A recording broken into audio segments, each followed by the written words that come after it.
Vamos começar agora a terceira e última parte da entrevista com o psicólogo Alcides Guerra.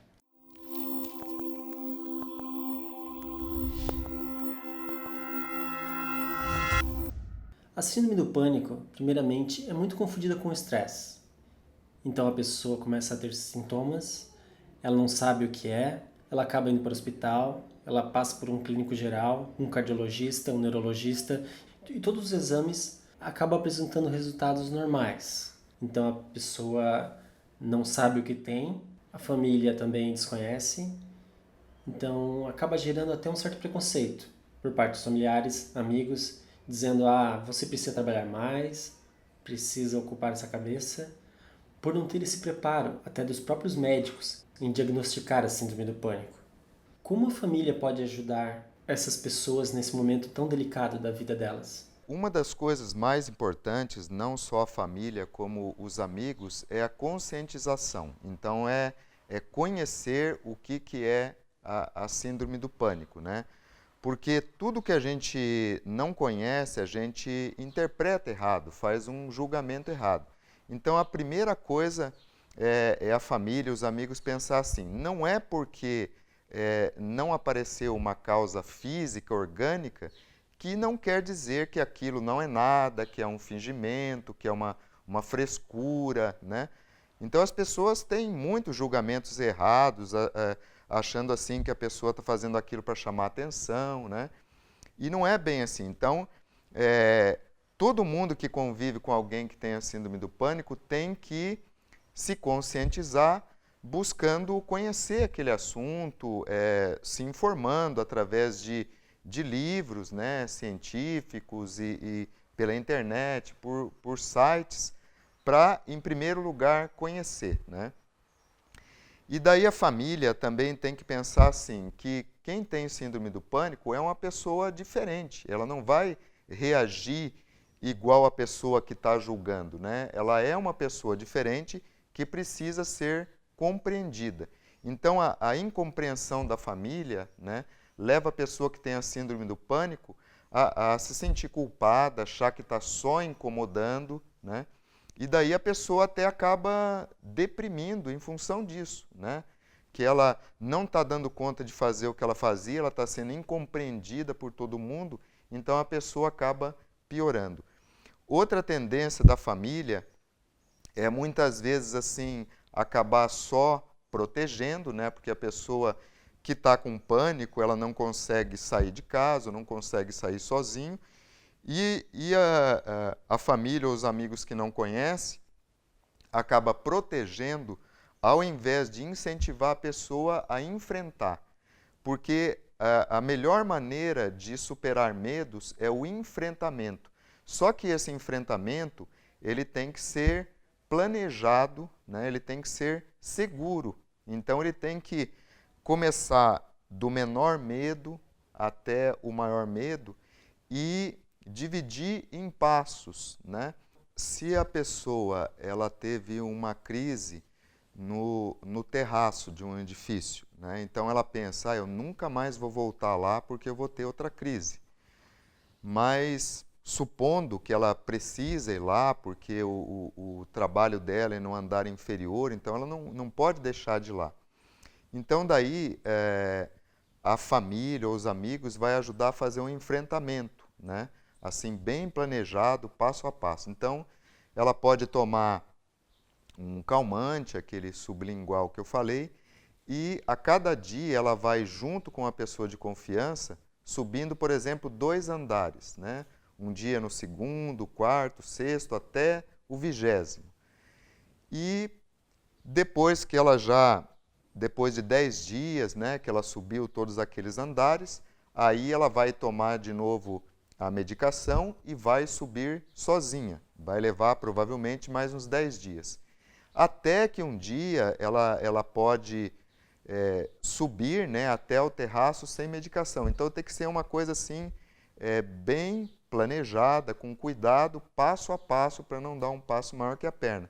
Mas a família, os amigos têm que ajudar no enfrentamento, não só proteger, né? Mas, em resumo, a família tem que ter, assim, a família, os amigos têm que ter muita compreensão, né? Para que a pessoa não acabe se sentindo mal, porque se ela ficar mais deprimida, ela vai ter mais pensamentos negativos e mais medos.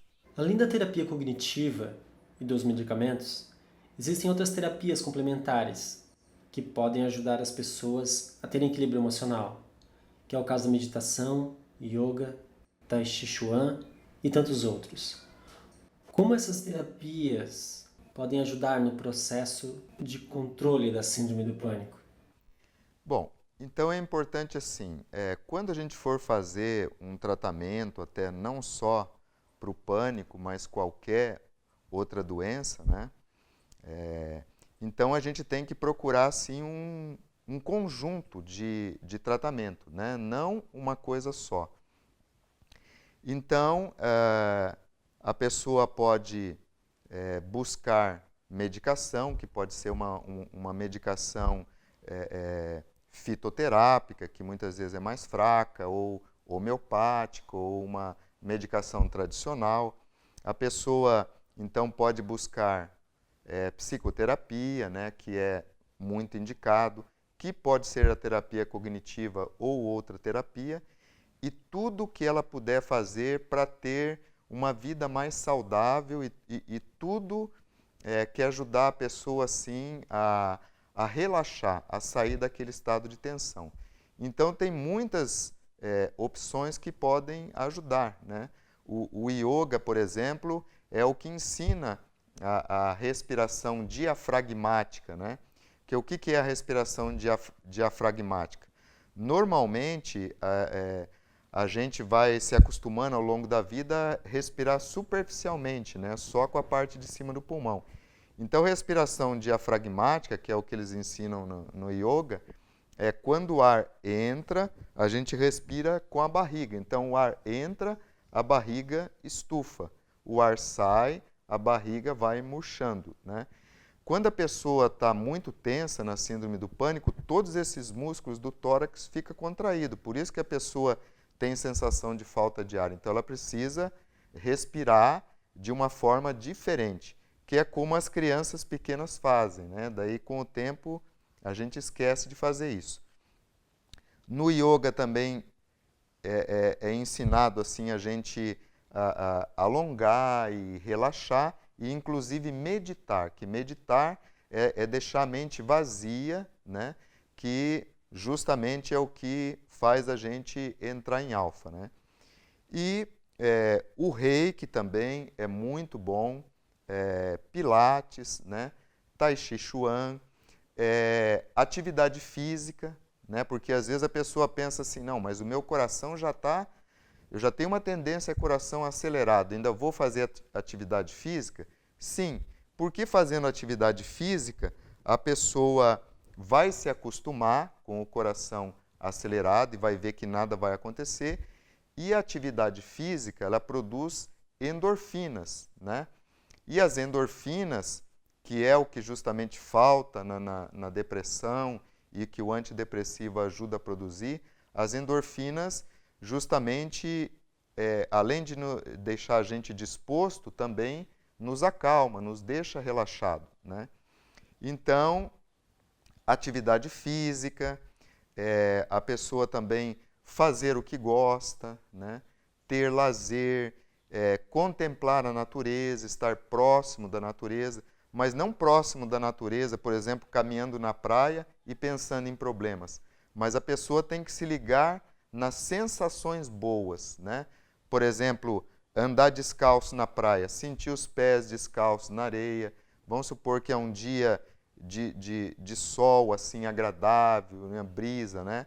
Então, escutar o mar, ver uma gaivota voando, sentir a brisa, né, batendo no nosso corpo, sentir aquele sol gostoso, né?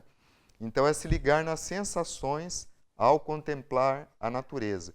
Então, uma das coisas também é a alimentação saudável. Sempre uma alimentação leve nos deixa melhor.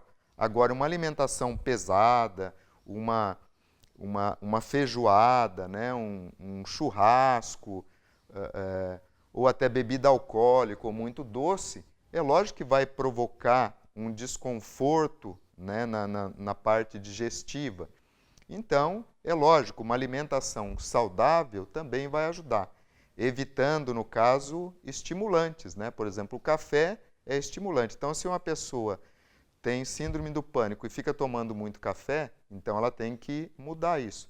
Então, esse conjunto, né, de tratamento, tudo que a pessoa puder fazer, ela vai se ajudando. Então, um tratamento vai ajudando o outro.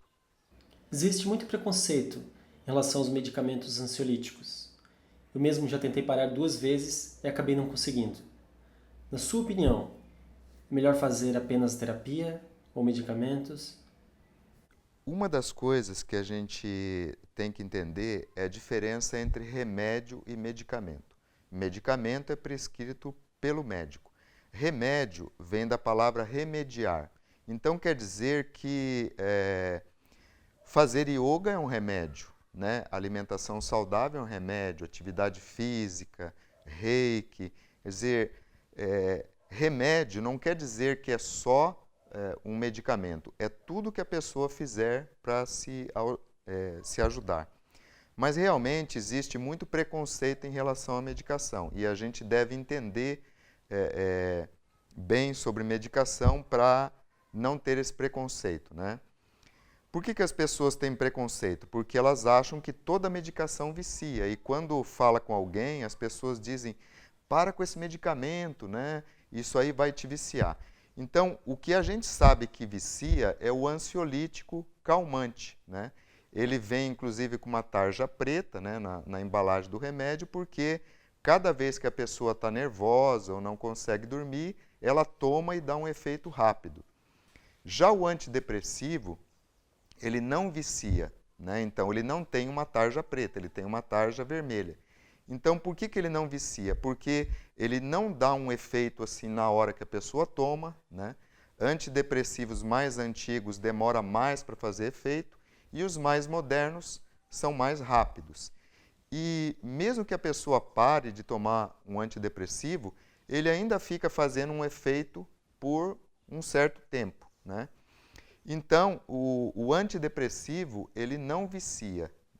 Só que quem é assim muito ansioso, como o antidepressivo ele não é assim um calmante, ele é um estimulante, então a pessoa pode ter efeitos colaterais e estranhar e querer parar, né? Porque uma pessoa bem ansiosa tomando antidepressivo pode o coração acelerar, ter enjoo, ter tremores, né? Dor de cabeça e essas reações elas vão passar logo, né? Com os dias. E às vezes é interessante associar um calmante, ali, um fitoterápico, por exemplo, para tirar esses efeitos colaterais, né? Então, o antidepressivo ele faz o quê? Ele ajuda o cérebro a produzir endorfinas ou não desperdiçar aquelas que a gente já produz. Então, e as endorfinas deixam a gente assim, tanto disposto como relaxado. Então, por isso que há muitos anos o antidepressivo ele é usado para o tratamento do pânico, né? Mas assim, a questão de que se a pessoa deve ou não tomar medicação depende do que a pessoa acredita e depende do que faz a pessoa se sentir bem. Então, se a pessoa não gosta de medicação tradicional, né, que é o contrário da homeopatia, que é a holopatia, né, que é o remédio tradicional, então ela pode recorrer à homeopatia, que pode dar certo. Só que ela tem que ter paciência, que às vezes não é uma coisa assim, uma mudança da água para o vinho, nem do dia para a noite, né? A pessoa pode recorrer a fitoterápicos, só que daí a ação assim é mais leve, né, é mais fraco. Pode recorrer também a florais de Bach, né? Então, tudo depende do que a pessoa acredita, porque para ela continuar num tratamento, ela tem que acreditar naquilo e tem que se sentir bem, né? É que nem fazer atividade física. Você tem que escolher uma atividade física que você goste. Porque se você não gostar, se aquilo for um sacrifício, for uma coisa muito difícil, a tendência é a pessoa abandonar, né? Mas as pessoas têm que buscar mais informações, conhecer sobre medicação, para não ter esse preconceito, né? Então, a questão é assim, hoje em dia, né, a psiquiatria sabe que o melhor tipo de tratamento é associar medicação com terapia, né? Principalmente a psicoterapia, mas lógico, como eu já falei, né, pode ser outras terapias associadas. Se, por exemplo, a pessoa vai num médico e ele diz, olha, só faça tratamento medicamentoso, terapia não adianta nada, então ele está mal informado. Se a pessoa for num psicólogo que disser, olha, só faça terapia comigo, medicação não ajuda em nada, então esse profissional também está mal informado. Então, a associação dos dois é o que mais dá certo. Alcides, a minha última pergunta é: a síndrome do pânico tem cura? Bom, isso é relativo, né? Porque se a pessoa teve um trauma, uma situação de vida difícil, né? E ela não conhece, né, as reações da ansiedade, ela pode, ao interpretar aquelas reações como muito grave, né? Ela pode, então, ter uma crise de pânico e depois, passando aquela fase difícil, ela nunca mais vai ter, né? Mas, para a maioria das pessoas, ela é recorrente, ela volta, né? Então, o que realmente a gente acredita, né, é muito mais num controle do que numa cura.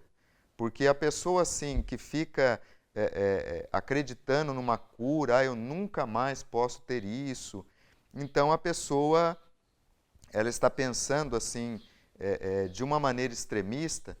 E, na verdade, a gente tem que aceitar que a vida ela tem assim determinados sofrimentos, né? Tem determinadas situações que é normal acontecer com qualquer um e que a gente tem condições de superar, né? Então, é melhor que a pessoa não fique pensando assim que tem que ter uma mudança assim absoluta, né? Nunca mais, ou eu não posso sentir nenhum desconforto. Então, se a pessoa pensar que, de uma forma realista, assim, que ela vai aprender a ter controle e não pensar numa cura absoluta, acaba sendo melhor. E aí, a pessoa, aprendendo a lidar, né, vai ser praticamente uma cura, né? Mas a pessoa não deve ser tão assim radical de achar que ela tem que ter uma cura absoluta, porque senão isso pode funcionar de uma maneira contraditória.